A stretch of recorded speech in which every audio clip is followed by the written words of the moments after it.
everyone, it's Theia. Welcome back to Garden Goddess Tarot, and welcome to a long-awaited tarot roundup. It's been a little while since I've talked specifically about what decks I've been using, and in all honesty, it's mostly because it's just been a wild smorgasbord. It's been a bit of this, a bit of that, mild chaos, no semblance of order or structure within any of my practices lately. It's just, I've just been kind of grabbing as I needed for the last couple months, really. And I think where I've been at kind of is a direct reflection of the nature of the practice. But I've got a little bit of a stack today that we're going to go through and just kind of talk about and kind of share with you how I've been using them, how they've shown up for me in my life. Maybe you'll get to know a few new decks that you didn't before. Maybe you'll see some old-fashioned ones in a new light. It's always fun to just hang around and talk tarot with you guys, so that's what we're gonna do today on this lovely, bright, and snowy December day. As for the garden update, it's well asleep. We're underneath snow. Everything's chill. Everything's quiet and still and cool and crispy. And it's the time to pause. And it will probably be like that for many months to come. So that's the garden for now. We're resting, we're reflecting, and we're starting the slow process of planning for next year, which is actually something that I've been kind of getting back into right now. It is planner season. It's time to start thinking about next year and all the ways that we want to set intent for going into next year and that sort of thing. So I've definitely started, and I'm trying something new in the new year, and this month I'm kind of test running it, so I'm doing like a little test phase of it in December before like officially rolling it out in 2024. But I am trying a planner system. I've got a few more things that I've needed to keep track of in the last little while. Nothing too overwhelming, because I still stick to my, if it's, you know, if I need a complicated planner system, then my life is too complicated and I need to narrow it down. I need to cut back on the excess and just focus on what's really important. But there are some important things that have come up that I need to keep track of, and I'm going with a week's system. So I think it's the Hobonichi weeks that I'm testing out, and it's also given me a little fun opportunity to express a little bit more of my creativity on paper in a regular and consistent kind of way, which is fun. So I'll give you a quick flip through of just the setup of that, actually, how it's going so far. I've got a little book in the front, which is just going to be like I'll have my year ahead spread in there, all of, you know, random kind of brain dumpy, you know, creative explosions will go in there, and then in the little books, and the little week's book in the back is just my monthly and weekly setup to just write down whatever needs done or whatever is done with no expectation on the self, which is like primary numero uno for keeping anything consistent with me. There needs to be like the bare minimum of expectations so I can exceed them greatly. That's key to, not to success, but just like not being overwhelmed, is to set your personal expectation, the bare minimum, and then you'll constantly surprise yourself by being given the opportunity to exceed them at every turn. So that's a little fun tip for me, is low expectations. They're the key to a happy life. And I enjoy them. So yeah, it's cute, beautiful little book. I'm in love with the little setup, little pocket size. I could, you know, squirrel away all my little notes and papers in there as desired, and this little thing is I'm excited. I've already decorated the front page. It was a fun time, just, you know, another opportunity to take some me time away from what happens in life around me, while also integrating the events of that life. It's not like a pure escapist thing. It's really integrating your experience through like ephemera that you've taken from real life, or quotes from books that you've read. It's like meshing together the magic of both the mundane and the real life, as well as the magic of the creative and internal life. So I think it's a really neat middle ground that I'm excited to explore next year, is what I'm basically just trying to say. So the planner stuff's been happening, and that's what she looks like right now, and I'm kind of pumped about it. My dad just got here. Dog barked. Never a dull moment on the farm. Oh, and my mom's here too. What a party. I'll also slip in, last month I got to meet Janaki from Catamancy Tarot. It was absolutely amazing. We had a wonderful time. The little mini vlog about that has been posted on the member space for those who are there. Like, you can watch it, as well as me like prepping for Christmas and all that jazz. So it was a treat, it was a joy, it was like a dream. It was the most magical evening, and just the opportunity to like spill my tarot brain all over someone else who gets it. I apologize, Janaki, if it was too much, but we had a lot of time just geeking about tarot, talking about everything and everything, going through decks and doing readings for each other, and it was great. And actually, I will say something very special about it too. That reading that I got from Janaki is the first time since I was like 13 years old that I let another tarot reader pull cards for me in real life. So it was really special. I've never had in real life like a reading. Sorry, slight interruption. As I said, never a dull moment. My parents dropped by for a quick chat and just switching vehicles around. But anyway, what I was getting at is that's the first time since I was 13 years old that I've had a reading from another person in real life, as opposed to just like watching a YouTube video or like having a friend pull me some cards via voice chat, you know. So it was really nice, and it was really special, and I'm just so glad that that opportunity just showed up. It was wonderful. So it's just nice to get out into the world. That's what's been going on with me lately. I've just, you know, we're gonna take it slow, sort of denouement of the year, right? We're, instead of ramping up, we're kind of slowing down, we're going gently. I'm, you know, test phasing this new like planning / journal system, doing all the things I need to do, while just trying to soak as much enjoyment out of it as possible. And cards definitely help with that for sure. Even though I have, like, there's been a weird disconnect, especially in the last couple weeks, that I've been feeling lately. Let me know if you've been feeling this too, because it's kind of weird, but I feel like I really need to just focus in on using cards the way I like to for myself, and getting back into that kind of groove, as opposed to just like, I don't know, the last month has been a really weird place with my work with cards, and it hasn't felt as authentic as it should. And I'm sure you'll see as we go through the decks and that sort of thing. But I think, you know, going forward, I think a lot of it, this is me just talking out of my brain, but keeping a lot more of it to myself is important for me.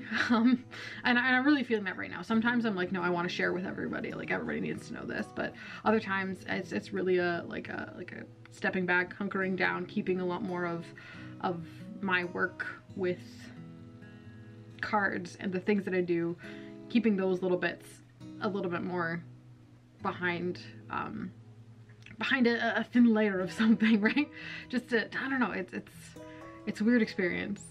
Let me know if you experience anything like the same when you're working with cards and you're in a place where you're sharing the insights all the time. Like, does it ever feel like when you say something, it doesn't become yours anymore? Like, because you've put it out into the world, in any way, whether you like type it out or you say it or you vocalize it, it's out in the world, so less of it becomes more yours. I don't know, it's very weird. But I do get that feeling sometimes where I just want to get back to a place where I want to experience things without any expectations on that experience beforehand, right? If something great happens because of it, that's amazing, but I don't want to have any expectations about that experience before I've done it, you know? Does that make sense? That's so weird. It's yeah. I don't know, maybe it's the Sagittarius season coming out. Maybe that's how that energy is being experienced in me right now. Like the value of experience without any expectation. Like the pure essence of experience on its own and how it exists organically is more important than the perception of it, either before or after the fact. You know? I don't know. Sagittarius season thoughts. It's weird. Yeah, I don't know. I feel like I'm a Sag rising as well, so how I experience Sagittarius energy is specific to me. And I feel like it's one of those ones that can be different for everybody, but it's a bit strange. Anyway, bit of a ramble. Don't even know if I'm gonna keep that bit in the video, to be quite honest, but who knows? brain's in a funny place. But let's get into some tarot decks. My goodness, that was the whole point. Let's get into some tarot decks. I'll show you what I've been using, how I've been using them, what I've been liking, and there's been a couple of new ones show up. So let's tuck in. Alrighty, so the majority of the beginning of last month, I was still using the Circe Tarot pretty regularly, and I was really enjoying the heck out of it. This one, I've got a whole walkthrough about it, and I talk about it at length in other videos, so I won't linger on it too long. But just, I want to let you know that in my experience using it in like a basically a daily draw sort of way, as well as a couple of more specific readings, the messages, like just outside of it's totally practical, strictly tarot, divinatory sense, I found there was another nice layer of extra meaning added to the associations that it was given, and I was getting some really poignant and timely messages from it. So within it there is magic in this deck. I will say it's good, and I like how closely it does stick to RWS, as well as having that added layer that you don't have to search too hard to find. It's a really great one, and I think this is going to be a standout deck for me this year. We'll see when that video comes around. But from the readings I've pulled with it for myself, it's got extra going on within it. And I've been getting some repeated cards that have a very specific message attached to them that I don't necessarily usually attach to that specific tarot card, which is a big, like, good old green flag for me. It's like this deck has more within it for me specifically than any other average tarot deck would, I guess, is a thing to say. So I've been enjoying the heck out of it. I still think it's so beautiful. It has a lot of the type of message that I'm looking for. The tactile experience of using it is ideal, and I'm, really glad that it was part of my life this year so far. So that one was kind of my tail end of last month into this one. Just thought I would mention it again while it's here. Deck wise, oh, should I have jumped right into decks? She says, after she's shown you one already, because I have actually been having a booky moment too. Reading specifically, not like literature, poetry though. Poetry and just like words that fill your whole mouth has kind of been my thing. Oh, I guess let's just do it. I'll get the stack out and we'll show all of the things that have been at the forefront at the moment. So, okay, let's first, before I got into like the full-on poetry, I picked up this book, which I will say I haven't read the most of yet, and it's just, I'm savoring it. But this one is the Ways of the Lonely Ones by Manly P. Hall. It's just a bunch of cute little allegories that are very spiritual in nature.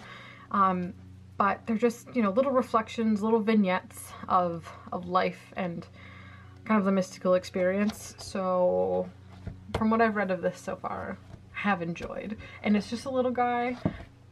Took him to the cafe for a read in public, and it was just nice. I had a great time. There was stuff in there that was fun. So far.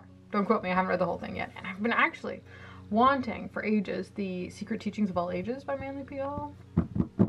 If anyone's read that, please let me know. Like, I wouldn't go so far as to say it's iconic, but it always pops up as like one of the, bestsellers in like Hermetic texts. So I'm curious about it. Is it worth reading? If you have, let me know, because I kind of wanted to. But then we jumped headfirst into poetry, and it kind of started with this one. I've been seeing, Sappho's making the rounds again, and I really enjoy the stuff of hers that shows up in the Red Seeds Oracles. Is this the Sappho one? Hold on. That's the Marion Woodman one. Let's just get the right one for, if we're gonna talk about it, we may as well talk about it correctly. This is the Red Seeds 2 Oracle by Linda Hill, creator of the Red Seeds Tarot and the Red Threads. She's working on a new one too. Ooh, so excited. That one's probably the one I'm most excited for, but I'm not gonna get too excited about it because it's still in the creation phase. So we want to let it alone to be created at its own pace. But so far I love using her decks. And this one, it's a deity deck, a goddess deck. Oh, look who's on top. it's me. And then, sorry, that wasn't totally the top. It was the one that was on top when it came out. But there's all the text on the back. There's a quote at the top from Sappho, which is, you know, what we're mainly talking about here. And then there's the gorgeous artwork on the front. So that's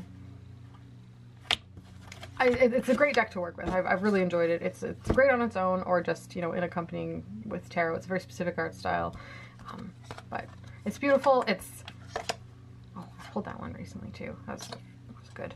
But yeah, I've been wanting to get to know Sappho specifically a little bit more. So I've been, what I do with poetry, I'm do not ever read front to back. I'm like a grab and open and read, kind of like a bibliomancy, but not intentionally kind of way. Just kind of, you know, open to a page, have a quick look and see if there's anything that stands out for me that day. But with no pressure to make it an important message, you know? It's like, if there's going to be a message come out, I'll let it, but I'm not like actively searching for it. If that makes any sense?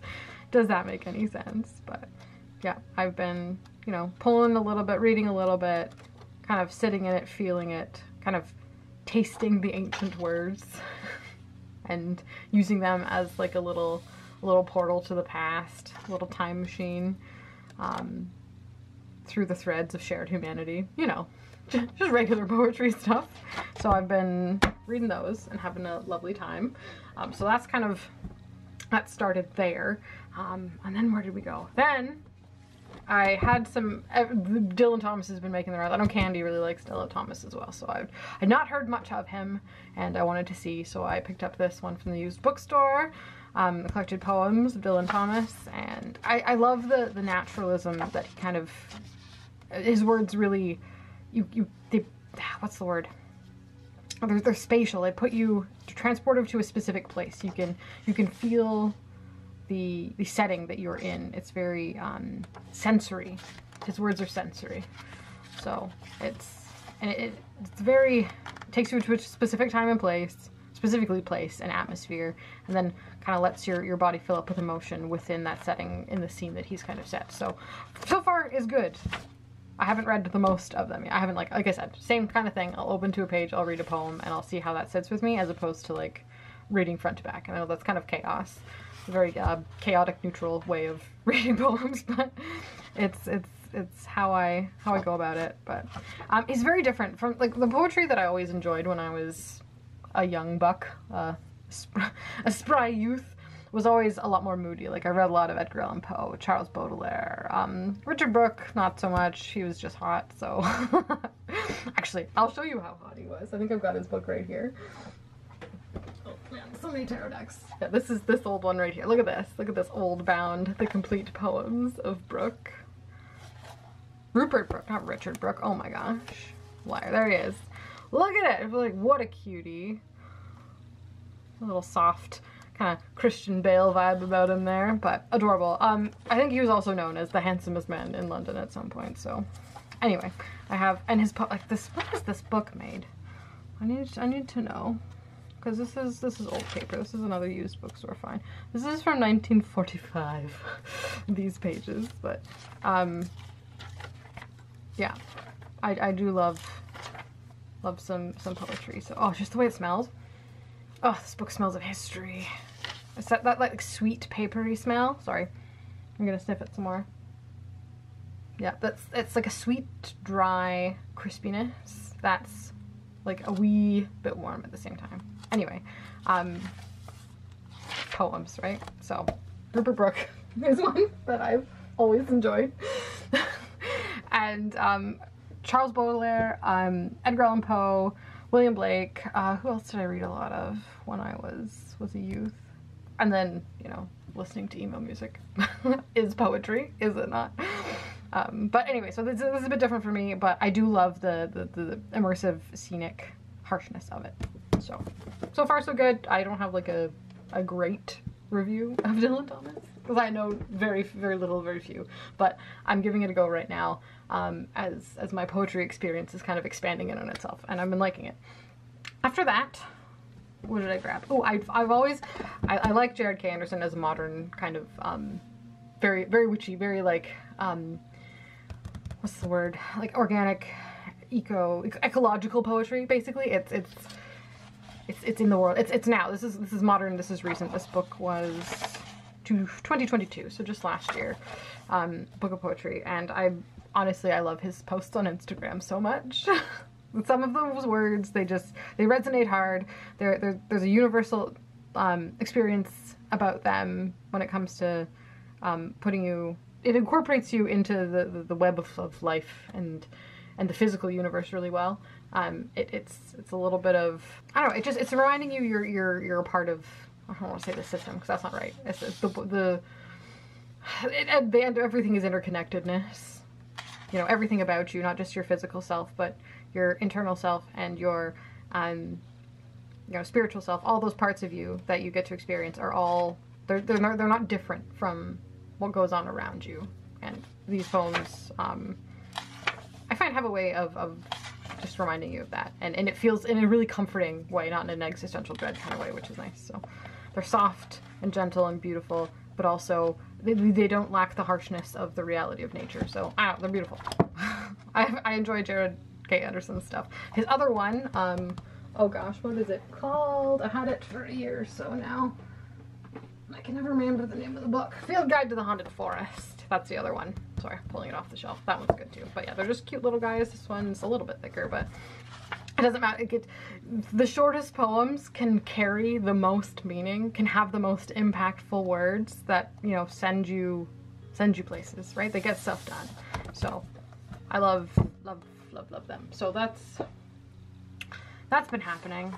And then I fell down a Leonard Cohen rabbit hole, and I love Leonard Cohen. He's a Canadian poet from back in, oh, when was he? It was like the 60s when he was really super popular, and he was a poet first and then became a singer-songwriter.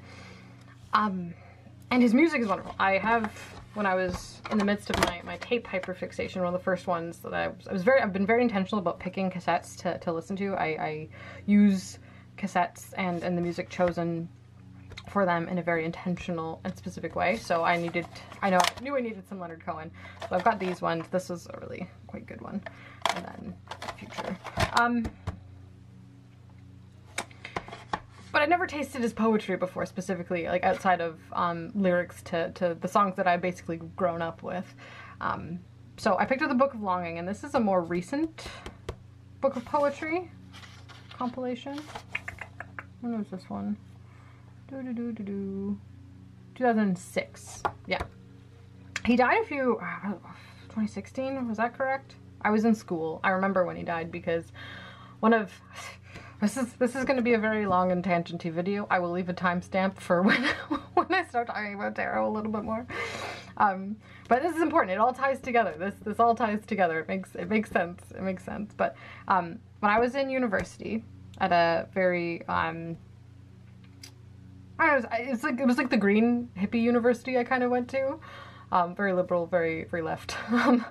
One of my friends, I became really close with a friend of mine's whole family, and she kind of became second mother. Called her Mumsy, and she was very into Canadiana and the literary Canadian experience. And so when Leonard Cohen died, we connected on that kind of aspect of his music. And then it is strangely enough until now that I've actually picked up his poetry. So why I think he resonates so hard with me. His stuff is how do I even begin to describe who Leonard Cohen is in a tarot tube video? I don't even really know. His poems are raw. They don't hold back. They're soft and gentle while also being brutal at the same time. Another reason that I tend to resonate super hard with him, we won't beat around the bush. He spent a great deal of time in the early years of his work, right before he became a songwriter, while he was still identified as a poet and a writer.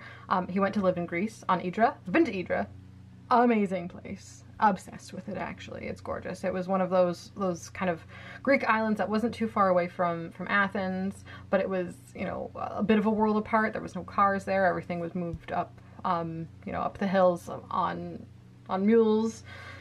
And there was no power back then when he lived there, and it was, you know, it's the most beautiful place on earth also a little bit. So he went there, and he wrote a great deal while he was there, and his experience there really affected the way his work kind of changed and moved forward. And I can feel the place through the words that were written in around that time.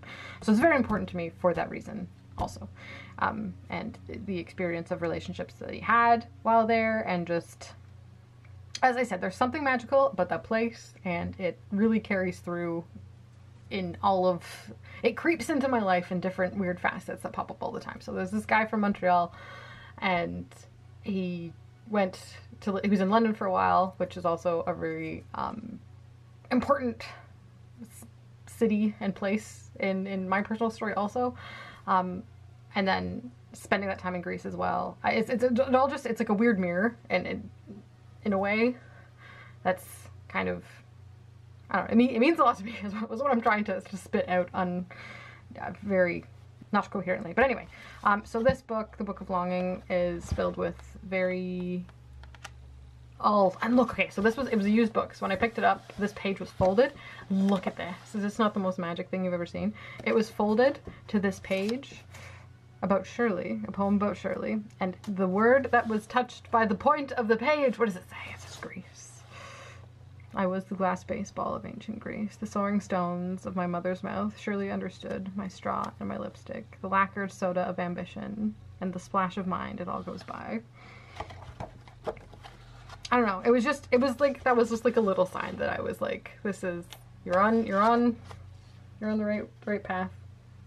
This was what you were supposed to do at this time. And that may sound crazy to some people, but when reassuring little things like that happen, it's just really nice. Really nice to see. So I've been reading and listening to a great deal of Leonard Cohen lately. And it's not really sad, and it's not quite melancholy. It's somewhere in between the two. But it's good. And it's been giving me the feels, and I feel like I've been having a hard time with the feels lately and accessing them, and poetry is a great way to kind of help me access the feels. So yes. So that's been going down. Sorry, this is, oh, okay. And the last one is this little guy. This is one of the Everyman's book of pocket poetry, and this is one I picked up specifically. It is a compilation book of poems of gratitude, and this showed up for me a little while ago as it's going to be my word of the year for 2024, gratitude. We had last year, my word of the year was sacred, and it filled my life in a very interesting and non-expected type of way, and I'm ready to take the lessons that one kind of taught me, and we're moving on. I wouldn't say up, but we're moving on to a place of gratitude, and this little book is gonna I don't know, be a friend and companion throughout the next year, and I'm excited about it. So all of these poems from various authors from various time periods that just focus on gratitude and bringing that energy into my life through words is going to be something that I'm looking forward to in the next year. And it's just beautiful, and it's just so nice, and I love poems. I do. So sticking with our threads of ancient Greece theme, that's kind of been, it's the glue that holds the trajectory of my actions together, which is fine. Meg shared this cute little deck a little while ago, and it was a no-brainer, this one. I'm deeply grateful for her to letting me know about it existing. This is an older one, and it was a bit tricky to find. It's by Patty Allen. It's called the Abaton Keys, a dream healing oracle deck. Very unassuming looking little feller, but it packs a punch and is incredible and amazing. Abatons, they're very similar to adidams. When you think of Bota, the builders of the adidam, it's that sacred space inside of a temple. A room inside of a healing temple in ancient Greece, where dreamers would go to sleep with their hopes of meeting the god of healing Asclepius in their dreams and finding cure for their physical and mental emotional ailments. So that's kind of the theme the deck is kind of playing on, and it's so good. I don't do a lot of dream work myself. I tend to come at this deck not necessarily through dreams, but through the visceral internal experience, if that makes sense. Like when something happens and you can feel it happening, but there's no physical trace. But this one so far has been just a really delightful guide, and there's different suits to it. There's an association with the ancient philosophers and scientists of ancient Greece as well, so it's kind of bridging that mythical line. So some decks really go like full mythological, full mystical, and other ones, not decks, but like when it comes to the study as well, you can study the science and the philosophy and like the hard science aspect, the history, philosophy, science of ancient Greece. And then you can take a mystical path, and this kind of rides that line between the two really, really well. So there's references to ancient philosophers, as well as the Muses, the Oracle at Delphi, like Asclepius is the god himself, and all of his daughters are all referenced in here as, you know, as goddesses. It's incredible, this little deck, and it's beautiful. I'll show you some cards. And there's rituals, so you can, certain cards give you homework, other ones just give you reflection. It's not just a deck that you pull a card and go, oh, that's my message for the day, and move on. Like, it gives you something to do, something to chew on, something to think about, and I love it so much. This was my first card. Is that not? Whew. Yeah, I love it. So it's been timely. It's been just what I needed. It's been, I feel like it goes with a lot of things also, but so far it's just been living on my altar, and I've been using my a certain specific tool, item, magical item, working with it, and it's been really good, I guess, is the best thing I can say. But it's deep, it's beautiful, the cards themselves are stunning, but it's just so much more even than the images. And I'm obsessed. So thank you, Meg, a million times. This has been the greatest gift of knowledge. Just letting me know that this exists was, I'm forever in your debt, so thank you. It's Botticelli. Chloris showing up. Yeah, so that's the Abaddon keys. A great deck to kind of wrap up my sacred year, if I do say so myself. So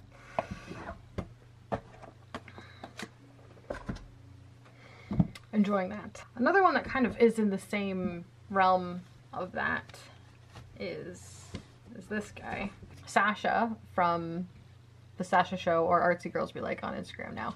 She's been making an Oracle deck for, it's been about a year now, and we've all been actively following its creation with anticipation and excitement greatly. And she made it available up on Make Playing Cards to pick up kind of a prototype copy. This is definitely not going to be the final version, but just to get it in the hands of those who are really interested in it and wanted to see how it goes. This is the When Olga Speaks Oracle, and it's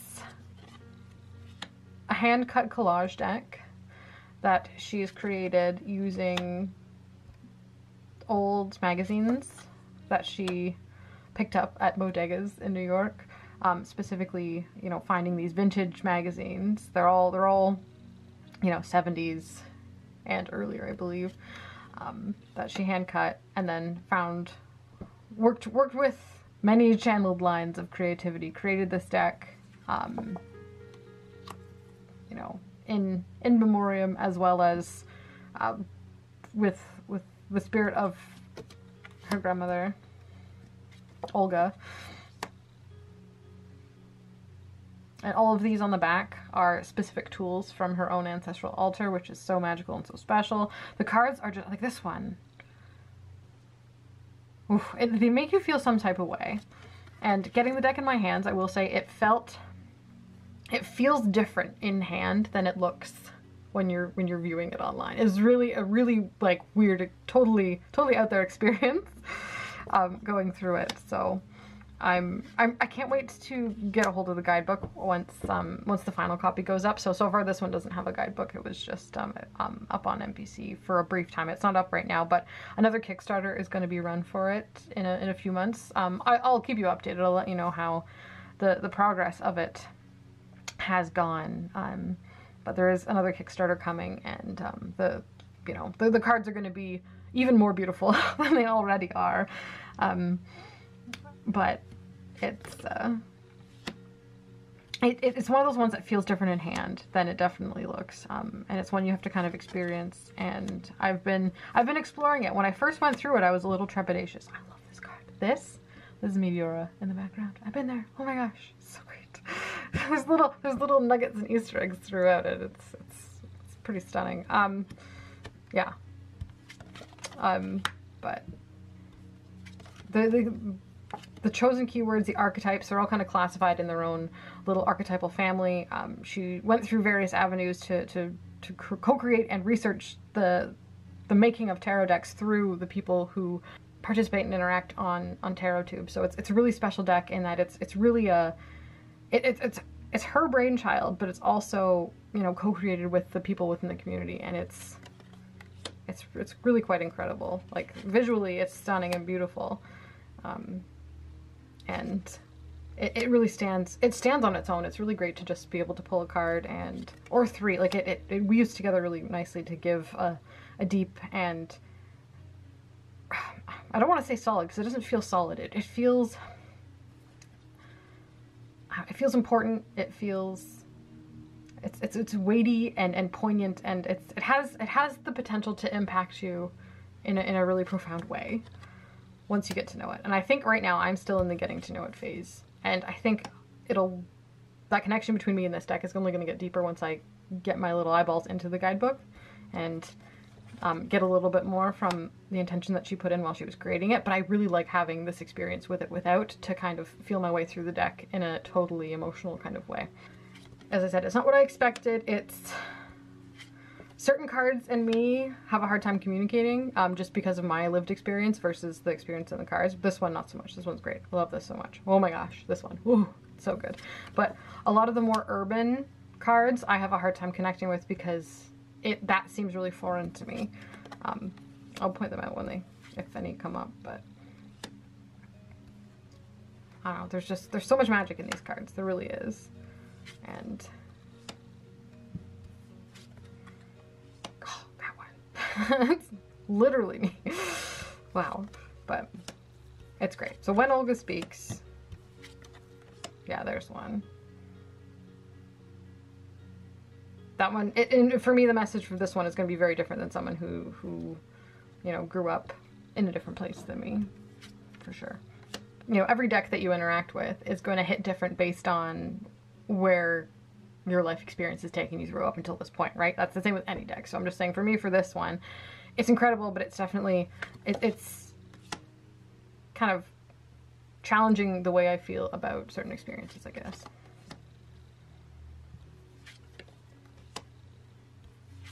But it's another great avenue for feeling, right? For experiencing the feels.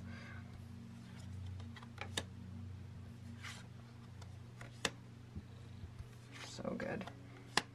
Yeah, like these ones. These are very, like, I feel like I'm out of my body while looking at them. It's very weird. But, you know, others are a lot more gentle.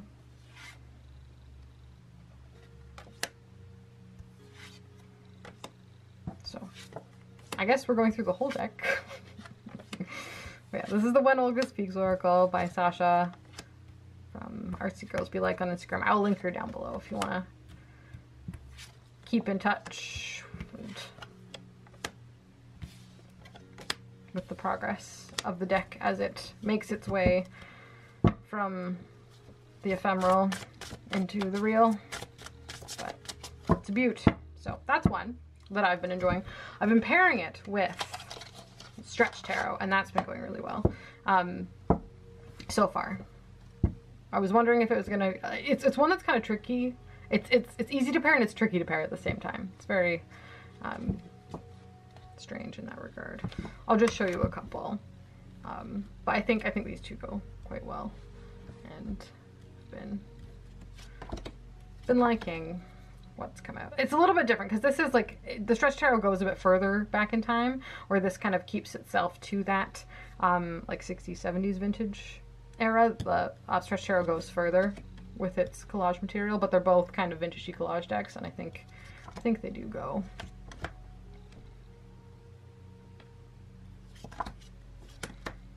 And the color palettes, I don't know, they seem to work okay.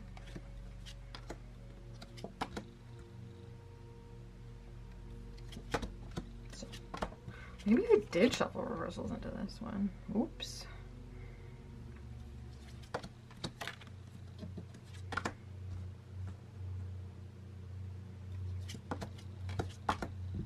But yeah, so Stretch Tarot, it's been a, it's a great one. I should have picked this up years ago, to be quite honest. But I like to have it at hand. It's gonna be a special one. And just generally due to the kind of like overwhelm I was just feeling like everything was a bit too much for a while. I really found myself greatly comforted by these decks.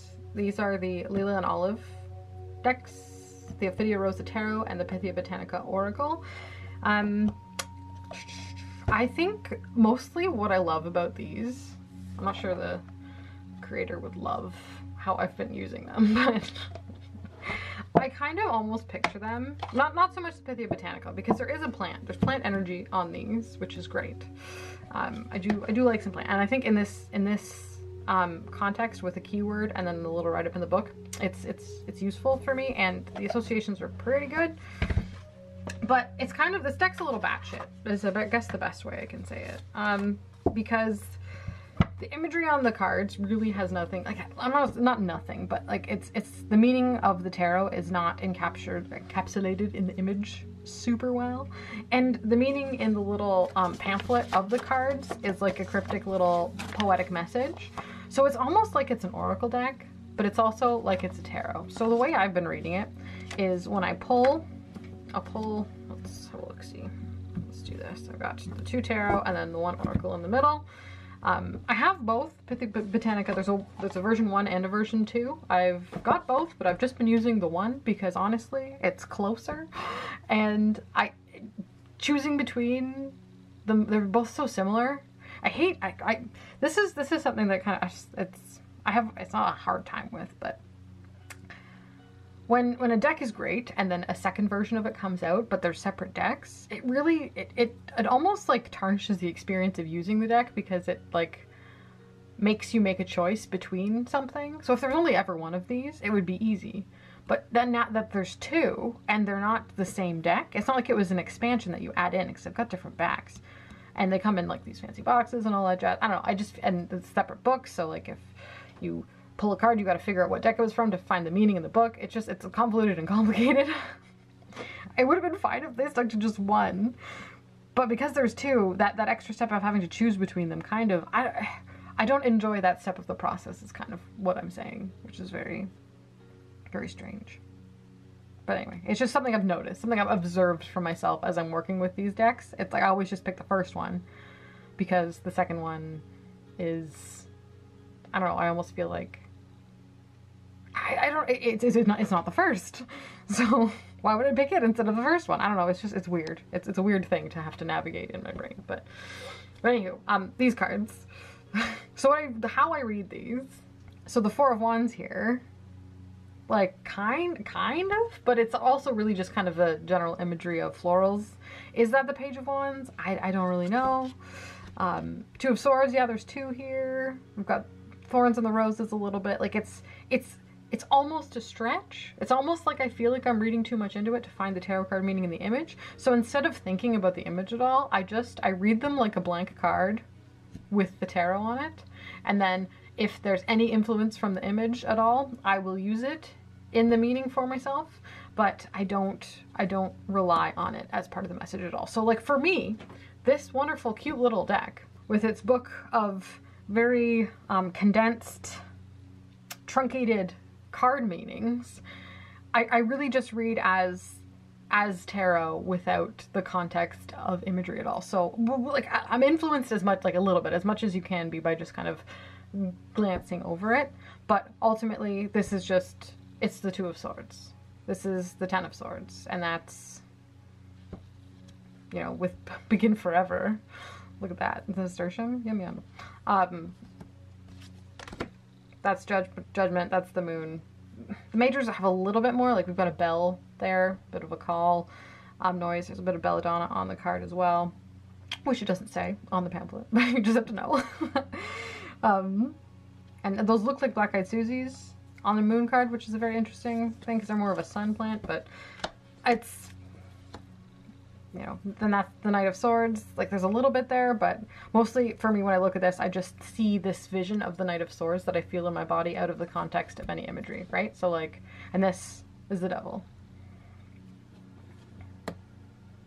And they read fine that way, but I don't put a lot of pressure on myself to rely on any meaning other than my like own cultivated internal meaning, which is, it's really freeing. It's really nice. It takes the noise of tarot down. It takes the work away. It's just like, oh, the Fool and Strength. And then, you know, merriment and I'm right here. Like, that's a message. That's good. And it takes the work away.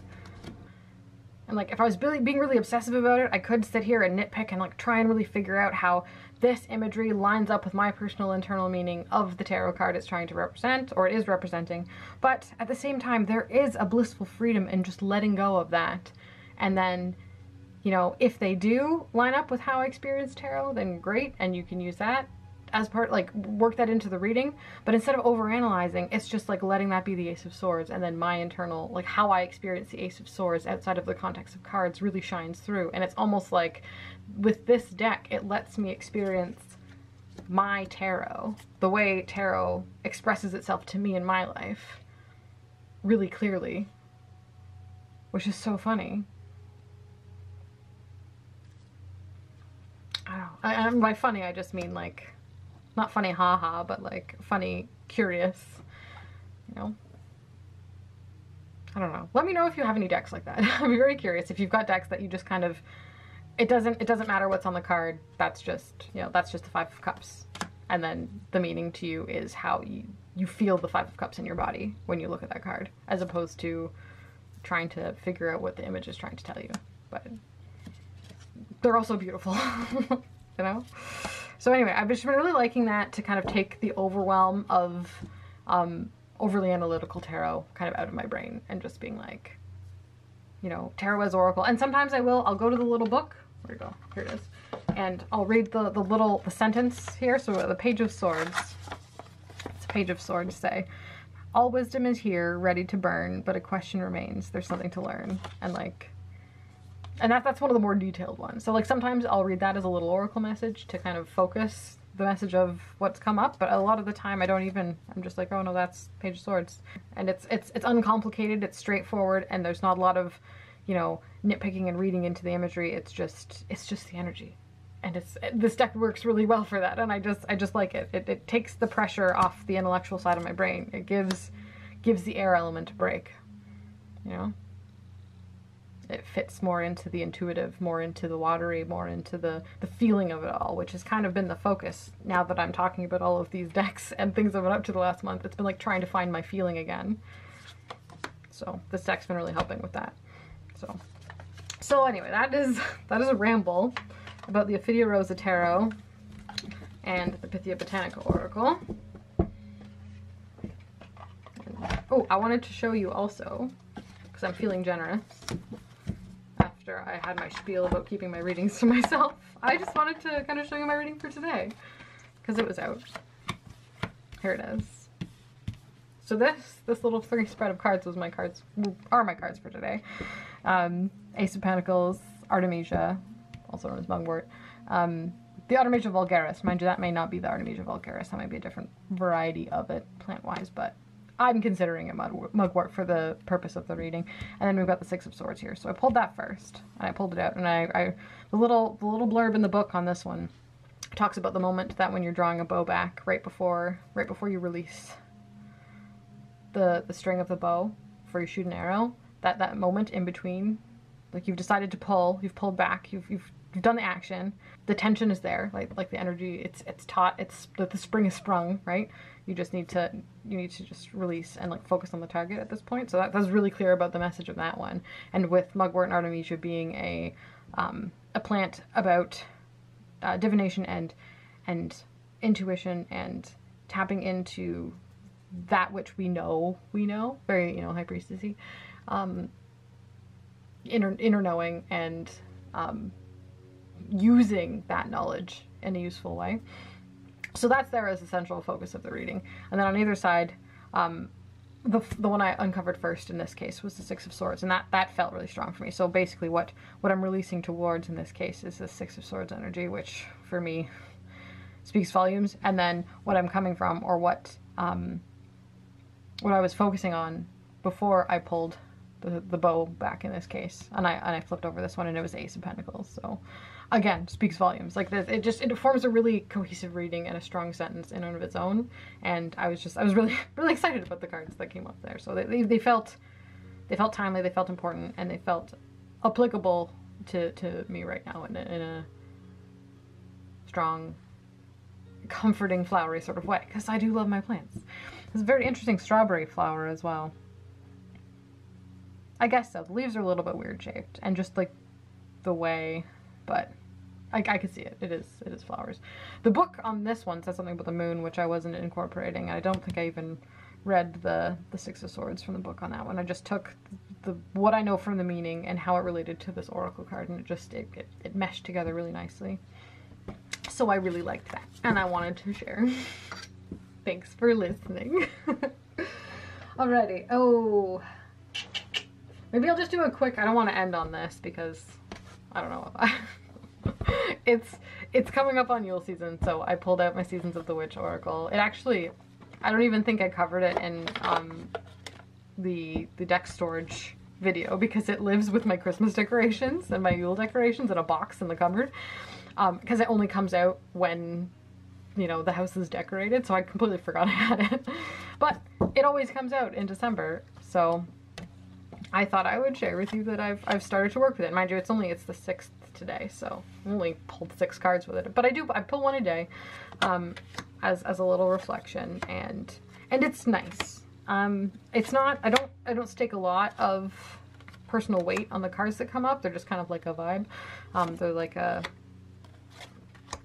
it's a way to help immerse me in the season, right? These decks connect me with the season, like outside, brings the outside inside. It connects me to nature. It connects me to the cycles of the earth, and the earth as a being, right? So that's kind of what these decks do for me, and this one is no different. I read the little poem on it, but sometimes they really throw me. Like the one today, it was the Frost card, there was a candle on it, and then the meaning was about divination. It just kind of feels all over the place sometimes. So a lot of the time I really just sit with the keyword and the imagery, and don't let the invocation or the little poetic message on the card kind of influence it too much, because it does have a habit of like derailing it sometimes. But anyway, I've been enjoying it. So I just wanted to mention that one's, 'tis the season, so that one's come out to play. And I don't use it with tarot. I just kind of use it on its own as a little atmospheric oracle pull with not too much pressure on it, and that's nice. Who knows, maybe it'll become a more serious working deck later, but for now that's kind of what it is, and that's a fun time. And lastly, this is one that I've been, this is a mountain. This right here is a mountain that I'm so excited to scale. Oh my goodness. This is the Odyssean Tarot. And I spent like an hour in the member space with everybody, kind of going through it. Not in order. I'd already done my interview spread and gone through and shuffled and all that jazz. So we were just like going through each of the cards, talking about who was on them. Did a little bit of a deep dive into the guidebook, but I only read for 3 cards, and it took so long. This book is it's massive, it's huge. There's not just in physical length, but the quality of content within this book is incredible. It's so good. The way I squealed when I found out that each of the cards has its own Delphic maxim, I'm sold. This is the Greek mythology tarot deck for me. I love the Cersei Tarot, and the Cersei Tarot is great for shorter, quick, more RWS style tarot readings. But if you really want to like take your brain swimming in the world of Greek mythology, this one, oops, it's a whole thing. So this was a Kickstarter. I backed it. I'm pretty sure they're available on his website and or Etsy now, I think also, but yeah, it's a time. So I'm taking my time with this one. This is a lifetime of study deck. No question. Like this, there's so much on each of these, and that's like, I know a little bit about Greek mythology already. just a little bit. She giggles. The hours that she spent talking about it, but there's so much more even within this for me to soak up, and I love that he's lived in Greece for a while, the work he's done there. I love everything about the creation of this.